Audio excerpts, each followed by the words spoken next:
अंडमान निकोबार द्वीप समूह का भरोसेमंद YouTube news channel the eco of India. नमस्कार, राकेश की बात में आपका स्वागत है।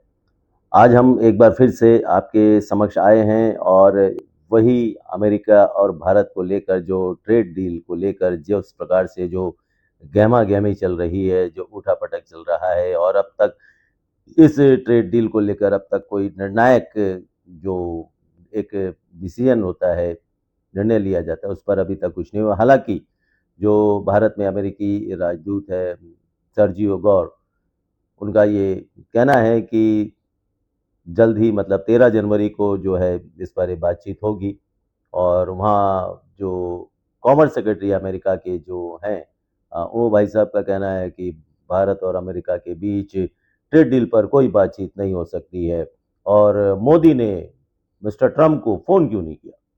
फ़ोन करो फिर हम लोग सब कुछ ठीक कर देंगे। ये उनका कहना है, अमेरिका का कहना है, उनके कॉमर्स सेक्रेटरी का कहना है कि मोदी अमेरिका के राष्ट्रपति को फ़ोन क्यों नहीं करते हैं? भैया वो तो पावरफुल आदमी है।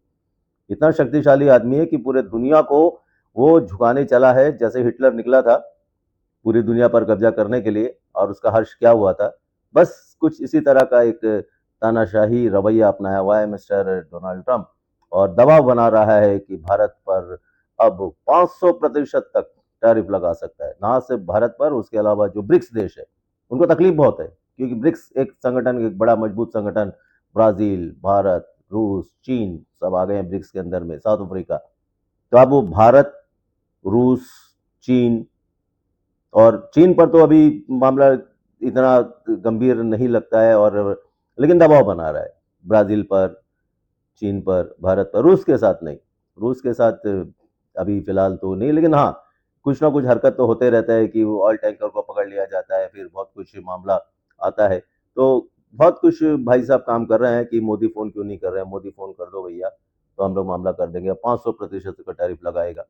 लगाइए भैया, क्या कर सकते हैं? आप तो पूरा विश्व विजेता बनने का काम कर रहे हैं और उस पर चले वेनेजुएला के राष्ट्रपति को उठा लिया जाता है, अगवा कर लिया जाता है और फिर अपने आप को कार्यवाहक राष्ट्रपति भी बता दिया जाता है वेनेजुएला का।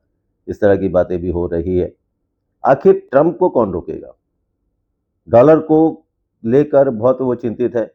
अब ब्रिक्स का अपना करेंसी आ जाएगा तो बहुत कुछ मामला चल रहा है। लेकिन भारत, मोदी क्यों फ़ोन करेगा? मोदी तो यूरोपियन यूनियन के साथ बातचीत कर रहा है, जर्मनी के साथ बातचीत चल रहा है, बहुत कुछ डील हो रहा है।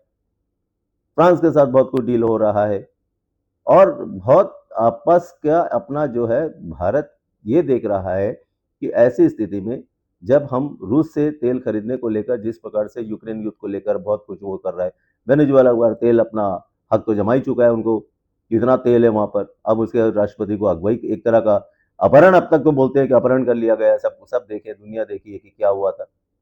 लेकिन ये मामला कब तक चलेगा? कब तक इसी तरह का ये जो दादागिरी है, वैश्विक दादागिरी है कि हर देश को धमकाओ और धमका के बोलो भाई मेरे साथ डील करो, आप मेरा सामान खरीदो, मेरे किसानों को सामान खरीदो, भले ही उसमें मीट हो, मांस हो, सब कुछ लगा हुआ है, उस तरह का सामान आप इंडिया में भेजो ताकि यहाँ में जो हमारे शुद्ध शाकाहारी लोग रहते हैं, पूजा पाठ करने वाले लोग रहते हैं, उनका धर्म भ्रष्ट हो जाए। आखिर चाहते क्या हो?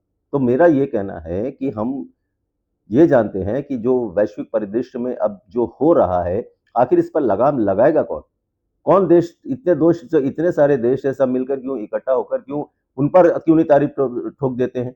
उनके सामानों पर क्यों नहीं इतना टैरिफ लगा दिया जाता है, अमेरिकी सामानों पर? वो भी तो खरीदते हैं कि अब खाली वही सारे सामान वो खाली बिक्री करते हैं और बाकी देश नहीं खरीदते हैं। अर्थव्यवस्था कैसे बनता है? इतना जीडीपी उनका कैसे गया है?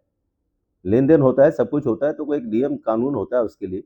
आप एक दादागिरी के तौर पर नहीं, मेरे आप उससे तेल बंद करो, मेरे से तेल खरीदो, उससे तेल खरीदो, जो आप बोलेंगे, जो झुक जाता है, उसको आप झुकाने माँगते हैं, जो नहीं झुका, उस पर बोलेंगे नहीं 500 लगा देगा टैरिफ, 1000 लगा देगा टैरिफ।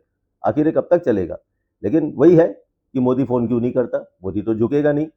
आगे-आगे देखिए होता है क्या? लेकिन जो हिसाब से रणनीति तैयार की जा रही है, जिस हिसाब से बातचीत की जा रही है, चाहे यूरोपियन यूनियन हो या फिर 2 ब्रिक्स के देश हों या कोई अन्य देश हो, सबके साथ भारत एक बहुत ही संतुलित व्यवहार कर रहा है और एक संयम बरतते हुए आगे की रणनीति तैयार कर रहा है कि हम अपने हितों की रक्षा, अपने देशवासियों की रक्षा कैसे कर सके। यही मोदी का सपना है। भारत को विकसित राष्ट्र बनाना है और इसमें देशवासियों का साथ बहुत ज़रूरी है।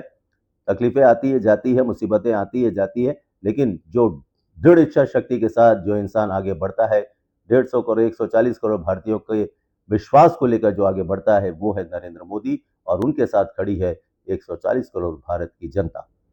बहुत बहुत धन्यवाद। नमस्कार।